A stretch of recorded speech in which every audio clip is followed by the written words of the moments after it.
dipersembahkan oleh Ovaltino mau? Kenyangnya bikin kamu super happy. Selamat malam para pemirsa, ketemu lagi di Hot Room dengan saya, Hotman Paris. Awal tahun 2025 diawali dengan peristiwa yang sangat mengerikan. Bos rental didor oleh oknum TNI dan seorang rekannya. Bos rentalnya meninggal dan satu rekannya masih dirawat di rumah sakit. Ada apa? Apakah oknum TNI tersebut bagian dari sindikat? Karena mobil seharga 180 juta Brio hanya dibayar dengan harga 40 juta tanpa ada surat-surat.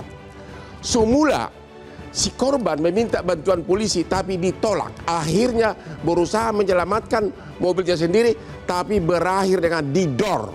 Apakah kasus ini akan transparan, diadili secara terbuka agar masyarakat bisa menilai? Inilah Hot Room.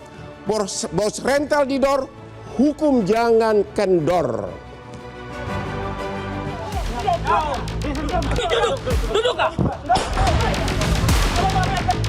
Di awal tahun 2025, publik dihebohkan dengan kejadian tertembaknya bos rental mobil di area istirahat kilometer 45, Jalan Tol Tangerang Merak pada Kamis 2 Januari.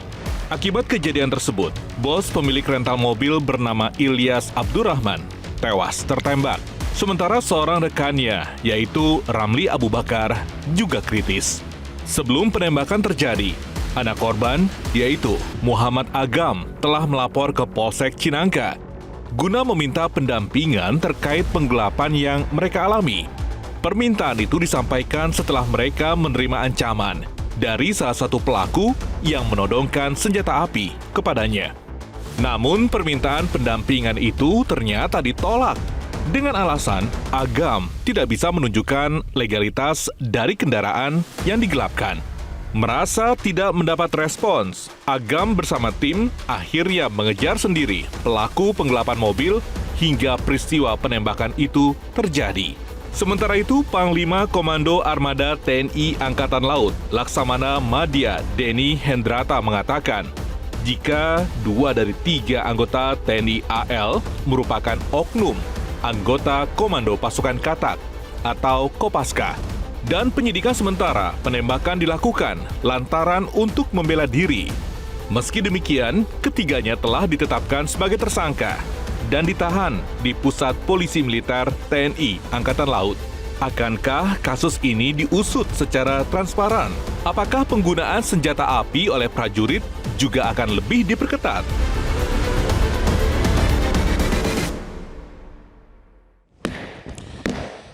Apapun yang terjadi, Hotman selalu mengingatkan kepada para pemirsa, jangan lupa selalu minum kopi luwak hitam premium. Itulah yang membuat Hotman tetap segar walaupun menangani perkara ratusan. Terutama yang sudah umur 50 ke atas, jangan sampai hilang ingatan. Kopi adalah salah satu obat mujarabnya. Kopi luwak hitam premium.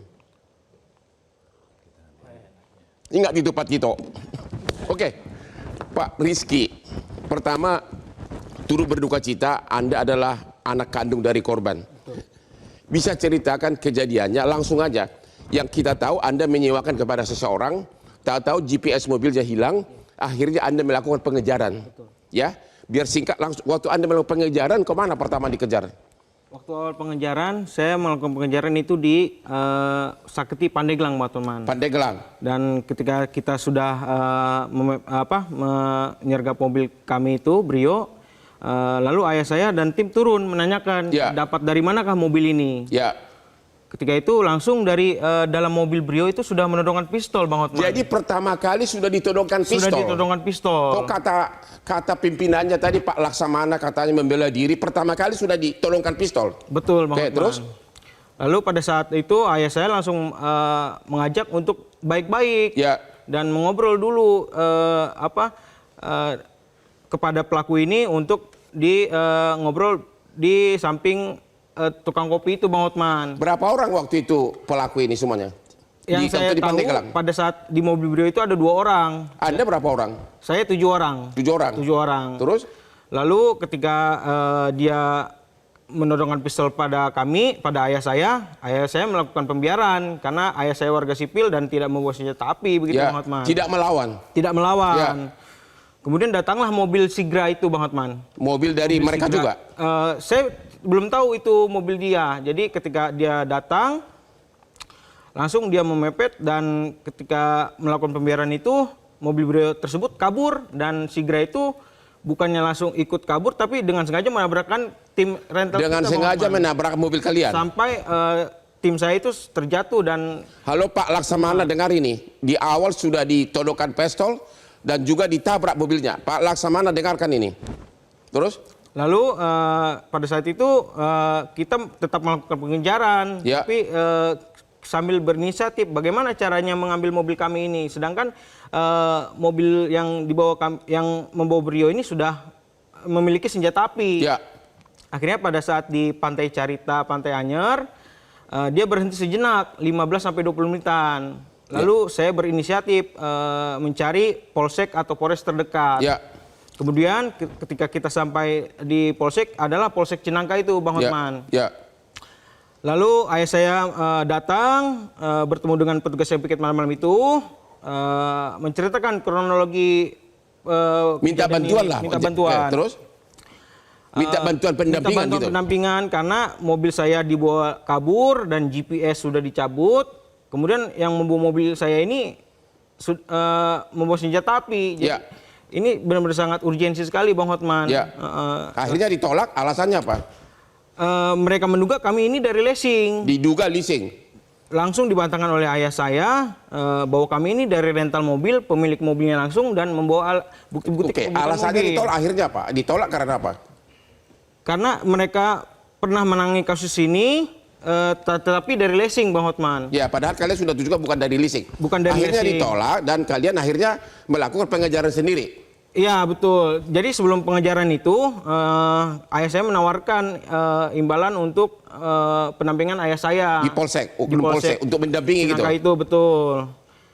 Lalu petugas yang Polsek pada malam itu menelpon Kapolseknya menceritakan bahwa ini ada apa namanya Ada orang uang datang imbalan sini, gitu? ya Enggak. mau minta pendampingan. Lalu dari telepon itu setelah selesai telepon, ia mengabarkan kami bahwa tidak bisa melakukan pendampingan begitu Bang Hotman. Disuruh bikin LP gitu. Ya, karena kita belum bikin LP dan kami mendapatkan saran bahwa kami bisa mengejar mobil kami sendiri dan ketika sudah mengambil barulah kami membawa mobil itu ke Polsek Cinangka. Jadi Anda disuruh Polsek ngejar mobilnya sendiri, kalau mobilnya sudah dapat baru bawa ke Polsek. Iya. Oke, kita beralih ke pengejaran. Selanjutnya Anda mengejar.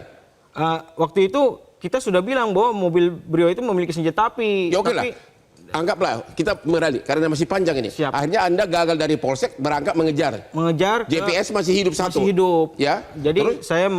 abang saya menghubungi tim Army ketika mobil itu mengarah ke tol arah Jakarta. Ya. Jadi diluncurkanlah tim Army itu 3 mobil. Dari asosiasi rental. Asosiasi Bukan rental army mobil tentara kan? Bukan. Ya, terus? Jadi ya, 3 mobil ini ada yang menjaga di Cikupa, ada yang menjaga di Balaraja dan Pokoknya Cikande. akhirnya berhasil dan ditemuin. Langsung to the point Langsung aja. waktu itu berhasillah mobil ditemukan di rest area itu. Kayak Tangerang. Dan kami dibantu oleh satu tim karena baru sampai ya. Oke. Itu kita beranggotakan kurang lebih 10 orang Bang Oke. Hotman. Akhirnya menemui si pelaku. Akhirnya tim menemui si yang menodongkan pistol awalnya Ya, di yang sakit pertama itu. menodongkan pistol Ya. itu yang kalian kelilingi Ya. katanya. Lalu ayah saya membilang untuk jatuhkan senjatanya dulu karena yang kita tahu bahwa yang membawa senjata api itu Adalah dia. Ternyata pada saat kita Lagi berdebat-debat, berdebat keluar pistol dari mobil yang pistol satu. dari mobil Sigra itu. sudah Temannya dari menodongkan. pistol satu lagi Iya. bawa pistol. Bawa pistol dan mengarahkan ke kerumunan kami. Ditembak ke kerumunan. Lalu dia bilang tembak. Akhirnya terjadilah penembakan itu dan tidak ada peringatan sama sekali sebanyak 4 Ada kali. berapa kali suara letusan? Yang saya tahu ada 4 tembakan. 4 tembakan. 4 Tapi tembakan. 2 kena, bapak kamu satu lagi. Bapak saya 2 tembakan Bang Hotman. 2 tembakan. Tembakan Wah, di bagian tengah dada dan pergelangan tangan Bang Hotman. Lalu ada Pak Ramli. nggak ada tembakan peringatan. Tidak ada penembakan peringatan, langsung mengarahkan kepada kami Bang Hotman. Oke, dan satu lagi rekan bapak Anda luka. luka, betul. Apakah kan ini kan atasannya mengatakan seolah-olah membela diri. Apakah si oknum ini ada kalian keroyok atau gebukin sehingga mereka melakukan perlawanan atau bukan? Tidak ada Bang Hotman, boleh dicek di CCTV, hanya kita mengamankan orang tersebut agar tidak terjadi penembakan Bang Hotman. Ya. Jadi Anda minta pistolnya lepasin dulu gitu? Betul, Ya. ternyata yang kita pegang sudah tidak memegang pistol lagi begitu Bang Hotman. Terus si oknum ini mengaku nggak membeli mobil ini atau bagaimana? Dia tidak mengaku membeli mobil, tapi dia bilang bahwa dia dari oknum TNI itu Bang Hotman. Dia nggak mengatakan bahwa ini sudah saya beli, nggak? Tidak, dia mengatakan hanya saya dari oknum anggota. Yang Anda tahu mobil ini kemudian yang penyewanya menjual mobil ini katanya cuma 40 juta, padahal harga mobil Brio itu 180 juta, benar? Betul. Ya, Betul. terus? Gimana? Yang Anda tahu mobil ini dijual 40 juta, padahal Ya. harga pasarannya 180 juta. Betul. Anda tanya nggak kepada oknum TNI, dasar apa dia menguasai mobil itu? Apakah dia beli atau sewa atau gimana? Atau tidak ada keterangan itu? Tidak ada keterangan itu Bang Hotman. Dia tidak menunjukkan surat apapun? Tidak menunjukkan surat apapun karena kita memegang surat kepemilikan itu Bang Hotman. Begitu? Iya. Terus? Lalu pada saat terjadinya penembakan itu, saya melarikan diri dan saya minta tolong kepada orang sekitar. Oke. Ternyata pada saat pulang, ayah saya sudah... Oke, saya mau tanya dulu ke Pak Komjen, Pak Ito, yang juga sudah ahli sidik menyidik nih. Kalau pertemuan pertama di Pandeglang sudah menodongkan pistol, sudah menabrakkan mobilnya, kemudian pada saat di Tangerang tidak ada pengeroyokan, tapi langsung ditembak sampai 4 kali letusan, ini membela diri atau enggak? Gini Bang, kalau menurut saya ini ada 3 klaster kasus kan. Ya. Yang pertama adalah dugaan terjadinya penggelapan. Ya, Yang kedua adalah dugaan terjadinya penadahan. penadahan, Yang ketiga adalah dugaan terjadinya penembakan. penembakan. Nah, kalau penembakan, logikanya itu kalau kita menembak, kan ada yang untuk memang melumpuhkan, Ya, atau yang memang menembak ke arah yang mematikan. benar. Nah, ini yang harus menjadi pertimbangan Bang. Ya. Jadi pengalaman saya untuk kasus ini, bahwa kalau sampai menunjukkan kepada tempat area yang itu sangat memungkinkan terjadinya kehilangan nyawa, itu sudah merupakan satu kesengajaan. Kesengajaan, Ya. bukan membela diri. Ya kalau menurut saya itu kesengajaan, karena kalau membela diri kan bisa menembak ke atas dulu, Ya. memberi peringatan, atau mungkin menembak ke arah yang untuk melumpuhkan. Jadi seorang Komjen Pol sudah dengan tegas menyatakan tidak setuju dengan pendapat Laksamana TNI bahwa saya kan mengatakan itu adalah membela diri. Bapak mengatakan kesengajaan.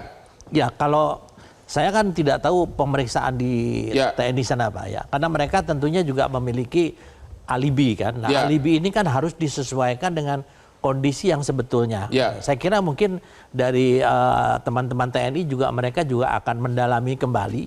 Bisa saja pernyataan itu mungkin berubah ya, Ya. kalau kita masuk ke dalam ranah hukum. Tapi kalau menurut keterangan dari saksi korban ini, Ya. si oknum TNI tersebut tidak digebukin, tidak dikeroyok, ya, memang dikelilingin, ya, tapi tidak dikeroyok, tapi langsung didor sampai satu meninggal. Menurut Bapak dari segi kriminologi apa itu? Kita lihat dari versi Bang ya. Ya. Kan kalau kita orang hukum harus lihat dari 2 sisi. Ya. Dari versi korban dan dari versi si pelaku. Ya. Yang ini tentunya harus disatukan sehingga Ya. mendapatkan satu bukti yang betul-betul objektif gitu Bang. Ya. Pertanyaan berikutnya, kalau mobil semahal begitu tiba-tiba dikuasai oleh oknum TNI, apakah Anda menduga ada oknum TNI terlibat dalam sindikat? Kalau dia tidak kenal, itu tidak mungkin kan. Kalau sindikat itu kan harus kenal Bang. Ya. Harus kenal, ada satu rangkaian kan. Ya. Dari si pemetik biasanya, Ya. dari si penadah, dari si pembeli. Benar. Nah kalau lihat ini kan tidak mungkin ujuk-ujuk ada orang tiba-tiba ada mobil kemudian Surat-suratnya tawar. tidak ada. Surat-surat tidak ada kan, kalau di dalam 480 kan diduga. Ya diduga bahwa barang itu berasal dari kejahatan atau tidak memiliki surat-surat. Jadi Bapak mengatakan bahwa diduga oknum TNI ini harusnya sudah tahu mobil ini hasil kejahatan. Ya jelas. Kalau menurut saya dari pandangan hukum saya jelas. Komjen Pol Ito Sumardi mantan Kabar Eskrim menyatakan diduga ada kesengajaan oleh oknum TNI dan diduga ada kejahatan karena mobil itu tiba-tiba di tangan oknum TNI dengan harga yang sangat murah. Tunggu lagi di Hot Room.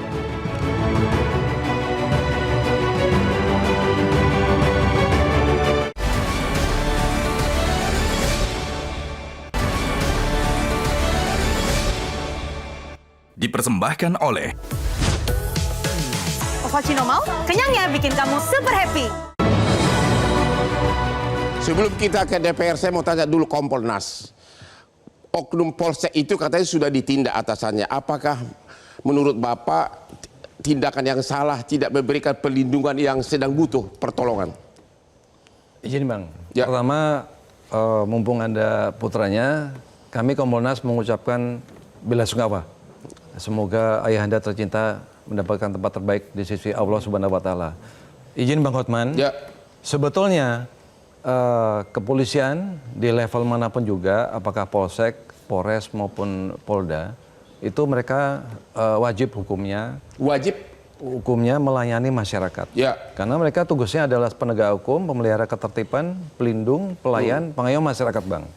Jadi untuk level Polsek, apalagi si anggota jaga sudah dilaporin oleh Mas Agam bersama tim, itu dia sudah lapor ke Polsek.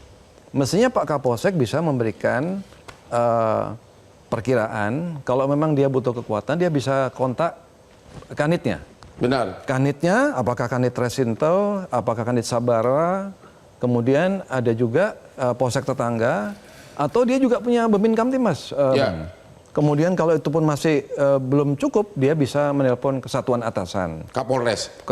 Kapolres atau minta petunjuk. Ya. Dan walaupun tidak berikan pendampingan secara langsung, tetapi minimal Pak Kapolsek melalui penjagaan itu bisa melihat data awal yang disampaikan oleh mereka. Dan Ya. dia juga harus bisa menilai. Ya. Ini apakah laporan pengaduan yang memerlukan suatu respon cepat, Ya. atau respon yang masih bisa besok atau Ya. bagaimana? Kapolsek harus bisa menilai itu, Bang. Jadi kesimpulan Bapak, Kapolsek melakukan kesalahan? Sebetulnya anggota sudah melaporkan. Ya. Izin Komandan, kami melaporkan ada yang datang ke Polsek kami, minta Ya. pendampingan begini, mohon petunjuk. Ya. Nah, kemudian dibilang mungkin salah info kata Pak Kapolda Ya. kemarin, yaitu leasing. Kalau leasing kan memang tidak dikasih pendampingan, Bang. Ya. Nah, tetapi ternyata bukan. Nah, ini adalah yang punya mobil rental, Bang. Ya. Jadi sebetulnya beliau juga harus bisa menilai, Bang. Ya. Menilai kalau tidak bisa pendampingan, minimal mengikuti. Ya. Mengikuti dari jarak tertentu, bisa menilai kira-kira betul nggak yang dilaporkan oleh si Ya. pengadu atau pelapor. Jadi kesimpulan Bapak bahwa Kapolsek melakukan kesalahan? Kurang lebihnya demikian, Bang. Kurang lebih. Oke, terima kasih. Pak Rudianto, lalu anggota DPR kita. Ya, Pak. Saya juga pengacara, beliau ini ahli Ya. kriminologi dari logika awalnya, satu mobil harga 180 juta tapi cuma 40 juta. Kedua, pertemuan pertama di Pandeglang sudah ditodongkan pistol, Ya. ditabrakkan mobilnya. Ya. Ketiga, tidak ada pengeroyokan, langsung dur. Ya. Apakah menurut Bapak setuju dengan Pak Ito bahwa itu ada unsur kesengajaan atau ada niat kejahatan? Ya, kalau mendengar tadi kronologi disampaikan putra beliau, itu bisa masuk, Bang.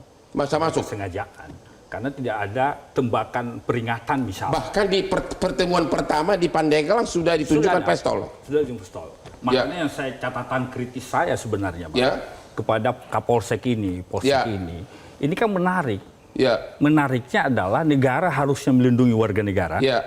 Tiba-tiba pelaku kejahatannya adalah alat negara Ya. untuk urusan pertahanan keamanan. Ya. Yang melakukan pembiaran kelalaian adalah alat negara juga. Dalam Benar. hal ini Polri. Ya. Ketika ada peristiwa kejahatan atau kira-kira ayahanda beliau mau mengambil hak yang dirampas, Ya. seharusnya dengan bukti-bukti yang diajukan pada saat melapor Polsek harus menurut saya turun, Pak. Oke, dan memang sudah ditindak katanya ya. Pertanyaan Pak, ini kan sudah kompresi pers dari Ya. atasan dari Oknum TNI Laksamana yang Ya. seolah-olah mengatakan membela diri. Ya. Bapak setuju? Bapak kan anggota DPR. Berani nggak mengkritik Pak Laksamana? Silakan. Ya, ini kan mungkin itu yang saya katakan tadi kepada seluruh pejabat publik, khususnya alat negara TNI maupun Polri. Ya. Ini catatan kritis, ini koreksi bersama. Pertama, Anda Koreksi bersama ketika ada oknum anggota yang melakukan kejahatan Ya. atau tindak pidana, jangan terkesan kita melindungi. Jangan terkesan kita melindungi. Dibuka terbuka-terbukanya, transparan. Ya. Dalam proses persidangannya nanti, apalagi kan kalau di Undang-Undang TNI kan jelas di situ bahwa peradilan militer yang menjadi rahasia militer, rahasia negara, kesusilaan itu yang tertutup. Dibuka aja nanti di fakta persidangan seperti Jadi apa. Bapak melihat ini harus dibawa ke persidangan. Ya kita harus, karena ini sudah hilang nyawa Ya. seseorang, rakyat kita. Itu yang saya katakan, rakyat ini kan harus sama dengan TNI dan Polri. Ketika ada rakyat yang tertembak seperti ini, pasti harus diungkap. Ini nanti pengadilan sipil atau pengadilan militer, Pak Tito? Ya, Ya. kalau ini Baik, kan Tok. kita lihat kasusnya kasus koneksitas ya Bang. Koneksitas. Sehingga nanti di sini tentunya sebelum menyatakan menyimpulkan bahwa ini adalah membela diri, Ya. tentunya kan perlu ada koordinasi dengan pihak penyidik di Ya. Polri, Pak. Oke. Sehingga dia harus ditangani secara bersama-sama. Pada Koneksitas akhirnya kan. pengadilan mana nanti? Ya kalau menurut saya kan begini Bang, kalau statusnya anggota itu adalah anggota TNI Ya. atau anggota Polri, dia kan harus dibebaskan dulu statusnya sebelum masuk kepada hukum publik atau pengadilan pidana. Kalau menurut saya ya masuknya ke pidana Bang. Kenapa? Pengadilan umum. Ya karena kan ada namanya penadahan. Ya. Yang kedua adalah menghilangkan nyawa orang Oh, lain. jadi ada dua dugaan tindak pidana, penadahan dan menghilangkan nyawa orang. Orang lain ya. Betul Bang. Jadi itu yang memang perlu ada koordinasi antara pihak TNI dengan pihak Polri sehingga nanti perbuatan kasus koneksitas ini bisa ditangani secara bersama-sama. Gimana Pak Ardi? Apa komentar Anda? Ini kesengajaan atau membela diri dari yang diterangkan oleh korban dan juga dari CCTV? Ya, pertama saya ingin mengucapkan belasungkawa terhadap Mas Ya. Agam dan keluarga. Dan kedua saya ingin mengomentari pendapat Pak Pangku Armada yang mengatakan bahwa ini membela diri. Menurut kami ini pernyataan yang sangat prematur. Prematur. Sangat prematur dan itu diberikan sebelum ada dari Puspomal meminta keterangan terhadap keluarga korban dan juga saksi yang melihat Ya. di sana. Nah, kalau kita lihat kronologi tadi yang disampaikan oleh Mas Agam, ini bukan membela diri, tapi meloloskan diri. Nah, jadi logikanya ada orang yang mau maling di rumah seseorang, kemudian ditangkap, tapi kemudian dia melukai penghuni rumah tersebut, yang agar dia bisa lolos. Agar dia bisa lolos, begitu. Nah, ini sangat bertentangan dengan nalar publik yang wajar, begitu. Wah, ini logika hukum yang sangat bagus ini. Bukan membela diri, tapi meloloskan diri, begitu? Ya, Kalah persis. saya pengacara dari beliau ini. Ya terus? Nah, kemudian terkait dengan pengadilan mana yang harusnya memproses kasus ini, ini jelas-jelas dikatakan dalam pasal 91 KUHAP kita, itu apabila satu perkara koneksitas itu lebih berat kepentingan umumnya atau kepentingan pidana umumnya, itu harus disidang melalui sistem peradilan umum. Nah, kecuali kepentingan dalam kasus tersebut itu lebih besar adalah kepentingan militer, misalnya ada alutsista yang dirampok misalnya, itu jelas itu kepentingan militer. Ada gudang senjata TNI yang itu jelas itu jadi bisa Anda dibawa ke melihat pengadilan ini militer. lebih condong ke pengadilan umum, bukan Ini pengadilan militer. harus sidang diproses melalui sistem peradilan umum. Pasal 65 Undang-Undang TNI itu mengatakan bahwa prajurit TNI yang terlibat dalam tindak pidana umum harus diproses melalui pidana umum. Ini merupakan mandat dari TAP MPR nomor 7 juga tahun 2000 begitu. Tapi sampai sekarang pemerintah dan juga TNI itu enggan untuk merevisi Undang-Undang 31 tahun 97. Dari begitu gampangnya mempergunakan senjata oknum TNI, apa komentar Anda? Ini kami melihat berdasarkan pemantauan imparsial sepanjang tahun 2024 kemarin, itu setidaknya ada 8 kasus penembakan yang dilakukan oleh TNI terhadap warga sipil. Dan 7 diantaranya mengakibatkan korban meninggal dunia. Dan ini kasus yang berulang. Nah, kasus yang berulang? Kasus yang berulang setiap tahunnya gitu. Dan kami menganalisa bahwa salah satu penyebabnya adalah karena belum direvisinya Undang-Undang 31 tahun 97 tentang peradilan militer, sehingga anggota militer yang melakukan tindak pidana atau kejahatan, mereka sudah berpikir bahwa kami nanti juga akan proses melalui peradilan militer. Nah, di mana peradilan militer dalam analisa kami itu menjadi sarana impunitas bagi anggota militer yang melakukan tindak Artinya kejahatan. dia lebih terlindungi di pengadilan militer, begitu? Persis. Ya. Terima kasih. Oke, kita bahas lagi berikutnya. Ketemu lagi di Hot Room.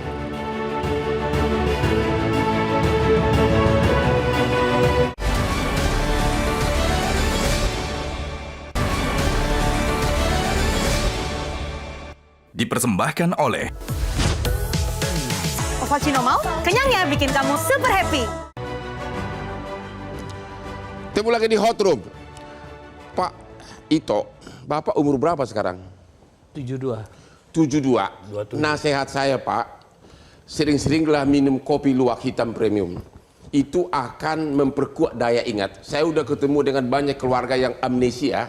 Ternyata kopi itu adalah salah satu pencegah amnesia. Jangan lupa Pak ya, agar tetap kita berseminar terus seperti ini ya. Jadi pemirsa sekali lagi, kopi luwak hitam premium itulah yang membuat Hotman bisa kerja jam 3 pagi tiap hari hanya dengan kopi ini.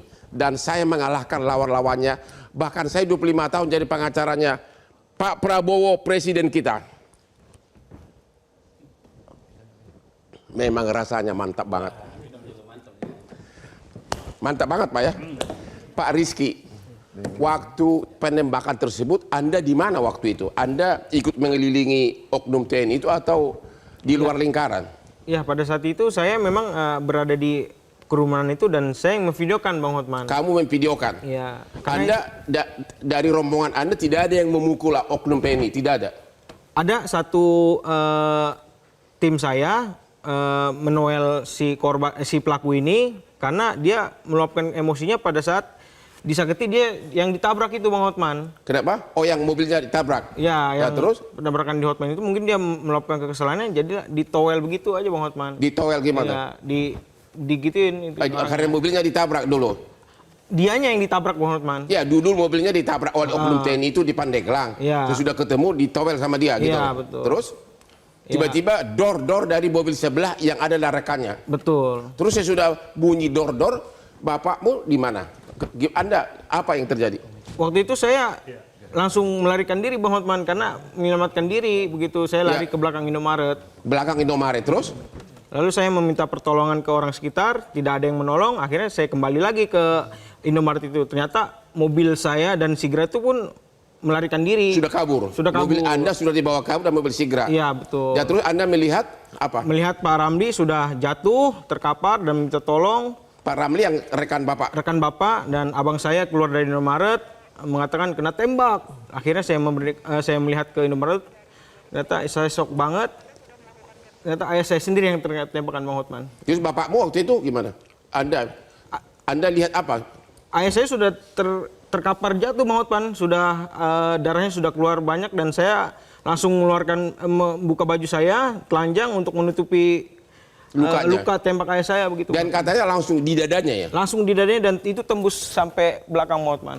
Tembus sampai belakang? Iya, jadi pada saat ditembak di dada itu kecil itunya lubang tembaknya, kemudian di pas belakang itu membesar dia Bang Hotman. Dari mobil Sigra ke tempat penembakan berapa meter?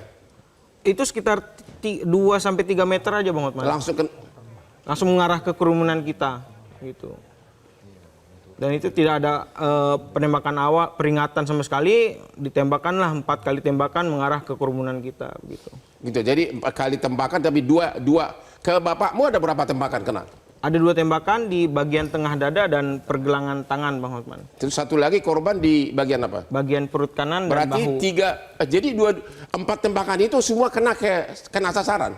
Saya tidak mengetahuinya, yang saya tahu 2 peluru menembak ayah saya dan yang saya tahu Pak Ramli hanya 1 tapi menembus ke bahu Bang Hotman. Terus berapa lama kemudian bapakmu meninggal? Ketika saya ingin membawa ke rumah sakit ternyata memang sudah dikatakan meninggal dunia Bang Hotman. Gitu. Ya, gitu ya. Langsung meninggal pada saat itu ya.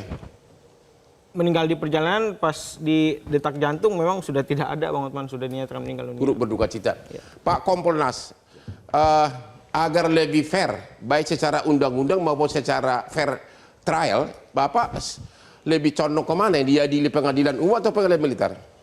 Begini Bang, kami juga mengapresiasi setelah kejadian Polres di backup sama Polda, ya.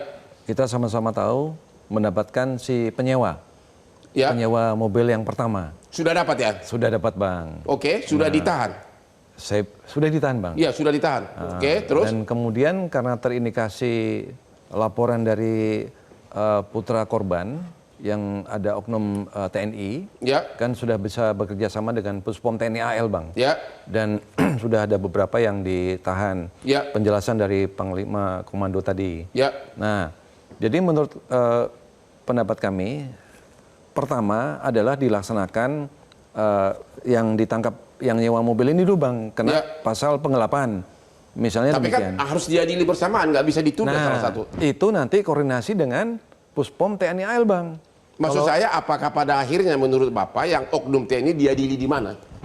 Kalau misalkan ada, misalkan yang bersangkutan sudah bisa diberhentikan, itu bisa diarahkan kepada peradilan yang sifatnya koneksitas peradilan umum, Bang. Peradilan koneksitas yaitu peradilan umum. Betul, Bang. Oke. Tetapi dengan syarat bukan status sebagai anggota TNI lagi. Oke. Demikian, Bang. Oh begitu ya? Betul, Anda Bang. setuju kan? Koneksitas peradilan umum? Sebelum dipecat itu pun bisa diproses di peradilan umum, ya, karena perkara koneksitas itu yang di pasal 89 dan 91 KUHAP itu tidak mensyaratkan pemecatan, tapi perkara koneksitas itu adalah yang dilakukan oleh sipil bersama-sama dengan militer. Ya. Nah, dalam satu rangkaian kasus ini kan jelas pelakunya Ada penadahan? ada penadahan. Pindah ke oknum TNI? Ya, pelakunya juga sipil dan militer, dan tindak kejahatannya adalah tindak kejahatan umum, pidana umum gitu. Jadi tidak ada alasan lain untuk kasus ini selain diproses di peradilan umum. Menurut Anda lebih objektif di peradilan umum atau pengadilan militer? Jelas agar dapat keadilan. Ya, meskipun peradilan umum kita masih memiliki berbagai catatan, Bang, tetapi peradilan umum itu setidaknya terbuka, gitu ya. Dalam kasus-kasus misalnya sebut saja yang melibatkan Jenderal TNI, misalnya Jenderal Polri, misalnya kasus Sambo, itu publik bisa menyaksikan kasus tersebut secara terbuka, begitu. Tetapi dalam pantauan kami, kasus misalnya Jusni di Tanjung Priuk beberapa tahun lalu, begitu, yang dikeroyok oleh 11 orang anggota TNI itu dan mengakibatkan meninggal dunia juga Jusni, itu hanya dihukum maksimal yang paling tinggi hanya 1,2 tahun. Di pengadilan militer? Di pengadilan militer. Yang selebihnya itu ada yang 10 bulan, 9 bulan. Gitu, terlalu ringan? Terlalu ringan. Nah, kami menyimpulkan, berdasarkan pantauan kami terhadap peradilan militer ini, itu sudah menjadi sarana impunitas gitu, bagi anggota TNI. Kasus penembakan pendeta Yeremia di Papua misalnya. Pelaku hanya dihukum 1 tahun. Begitu.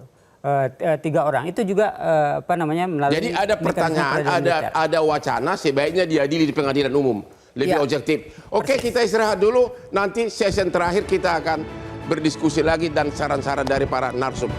Ketemu lagi di Hot Room.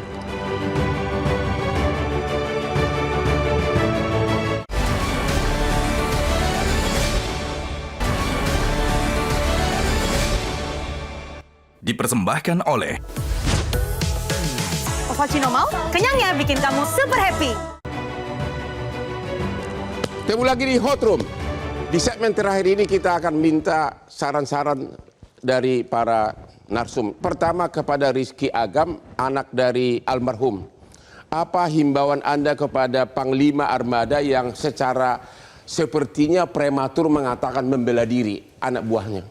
Iya, jujur saya masih trauma, Bang Hotman, dengan kejadian saya. Lalu dari pihak TNI AL katanya adanya pengeroyokan, padahal kejadiannya tidak seperti itu, Bang Hotman, dan ada narasi kill or to be killed. Itu kata siapa itu, kata-kata itu?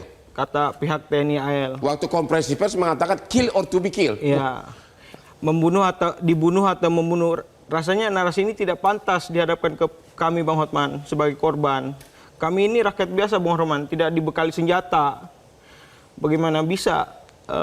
Apakah Anda mau menghimbau kepada Panglima Armada agar meralat pernyataannya? Ya, kami memohon untuk menarik kata-kata tersebut, Bang Hotman, karena tidak pantas narasi itu dihadapkan kepada saya. Terima kasih. Anak bos rental, warga biasa memberikan himbauan kepada Laksamana. Itu suatu kehebatan. Pak Ardi, apa saran Anda terakhir di kasus ini? Masukan dari Anda, Pak? Pertama, harus ada keberanian dan niat baik dari pimpinan TNI kita itu untuk mengikuti tunduk pada KUHAP, yaitu penyelesaian kasus ini melalui sistem peradilan umum. Gitu. Yang kedua juga harus ada keberanian dari pemimpin politik di Indonesia agar kasus ini tidak berulang yang ke depan untuk merevisi Undang-Undang 31 tahun 97. Intinya ini harus diadili, gitu aja kan? Intinya ini harus diadili, tetapi agar tidak berulang juga kasus-kasus serupa yang dilakukan oleh oknum aparat TNI kita itu revisi Undang-Undang tahun 31 tahun 97 karena udah 20 tahun lebih mandat 20 dari tahun lebih.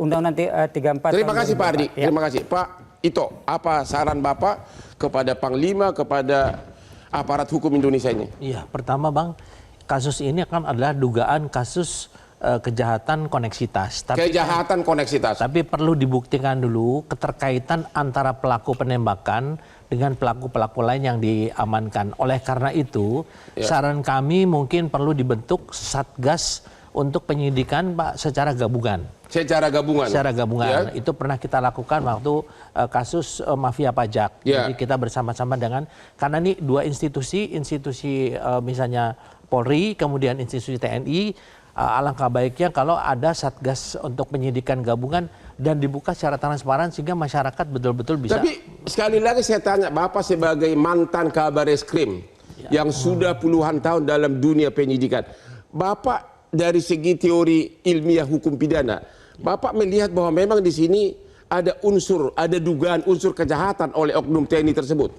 Dari segi dipandai kalau udah turunkan pistol. Kemudian di sini 4 kali dor tanpa peringatan. Gimana itu? Kalau kita orang hukum Bang memang kita harus kedepankan azas praduga tak bersalah. Makanya saya bilang diduga. Ya, oleh karena itu kalau melihat daripada modus operandinya, yang jelas yang dilakukan itu adalah merupakan satu perbuatan penembakan secara langsung, tidak mengundang atau tidak memberikan tembakan peringatan. Dengan sengaja. Ya, jadi sehingga itu yang perlu dibuktikan. Kenapa yang bersangkutan sampai menembak secara langsung? Nah itu apakah memang dalam undang-undang yang di TNI dalam penggunaan senjata itu memang diperbolehkan atau tidak? Saya kira itu mungkin yang bisa menjawab adalah dari pihak penyidik daripada Angkatan Laut.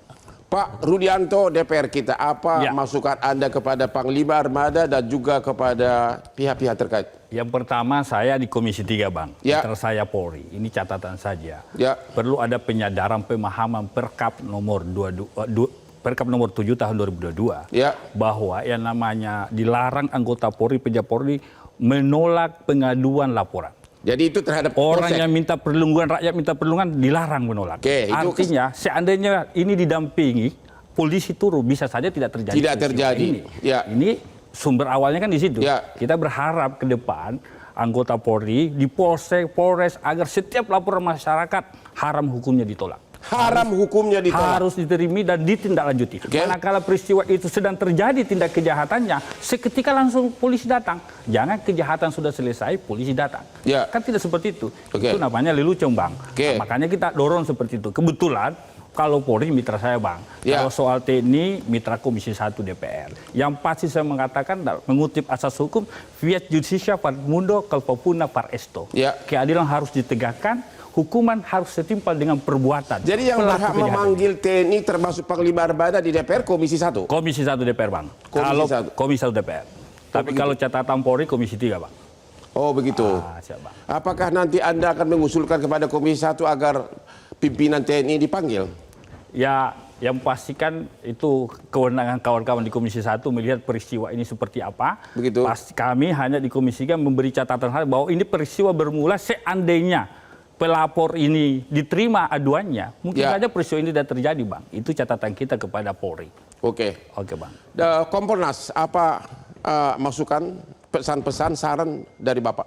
Terima kasih Bang Otman. Tadi sudah disebutkan masalah pelayanan kepolisian itu tidak boleh menolak dimanapun juga polisi berada. Tetapi kami akan fokus kepada pihak rental Bang. Pihak rental itu harus diperbaiki sistemnya. Maksudnya si rental itu dia harus memastikan identitas daripada si penyewa itu harus benar dan harus bisa dikonfirmasi. Kan sekarang kita sudah ada, misalkan dia pakai KTP. Katanya KTP palsu ya? Nah, benar. pada saat saya mengecek KTP itu memang keluar chipnya bang, chip KTP itu, tapi pada yang ada di HP saya itu tidak keluar nama-namanya begitu bang. Oh begitu. Hanya fotonya saja. Jadi Anda tidak tahu apa palsu atau tidak? Saya tidak tahu. Oke, gimana saya lanjut Pak? Jadi cek KTP kan sekarang bisa bang, melalui sistemnya Dukcapil. Jadi harusnya sebelum dikasih mobilnya cek dulu KTP-nya gitu? Ada lagi bang, bukan hanya KTP itu harus dicek benar apa enggak, kemudian dia juga harus bisa nunjukin SIM bang. Karena kan dia bawa mobil. Iya, SIM nggak dicek waktu itu? SIM memang ditunjukkan saja bang waktu itu. Nah, SIM sekarang itu kan ada barcode bang. Ada barcode. Ada barcode yang SIM yang baru itu. Jadi harus di-scan bener nggak nih? Jangan sampai ngepreng-ngepreng aja bang. Yang ketiga bang, mohon maaf. Harus dipastikan walaupun ini masih susah diterapkan kepada penyewa di kita bang. Kalau bisa dia harus diikat. Harus apa? Harus diikat bang. Cara diikat bang. Diikat apa? Ikat caranya bagaimana? Pembayaran harus pakai kartu bang, kartu kredit bang, ya kan? Kan misalkan 1 hari berapa, dia ambil di situ open. Jadi pada saat dia selesai, baru dia tutup bang. Nah, kartu kredit pun harus kita cek ke banknya. Satu lagi bang yang terakhir, kan saya lihat pakai Army. Abang bilang bukan Army tentara, tapi Asosiasi Rental Mobil Indonesia. Itu harus punya kerjasama bang, minimal memberitahu kepada kepolisian bang. Harus kerjasama. Jadi begitu ada sesuatu sifatnya emergency, dia bisa panik buton.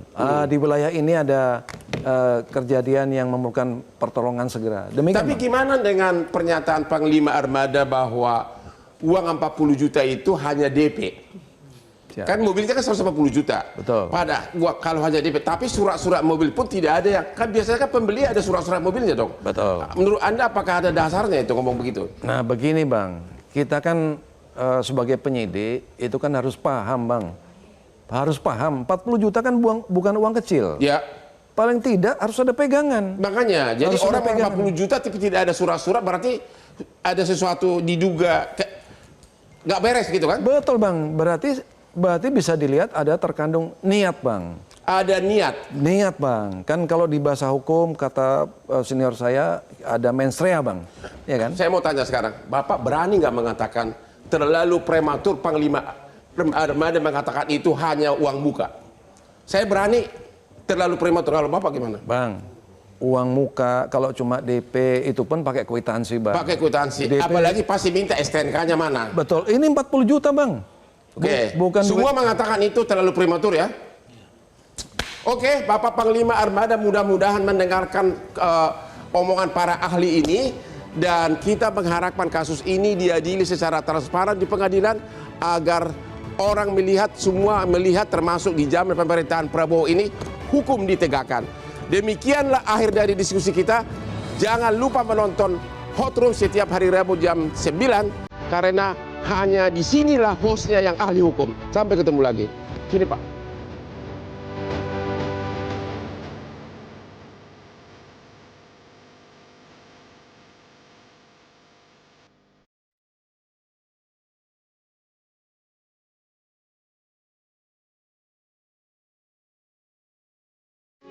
Metro TV.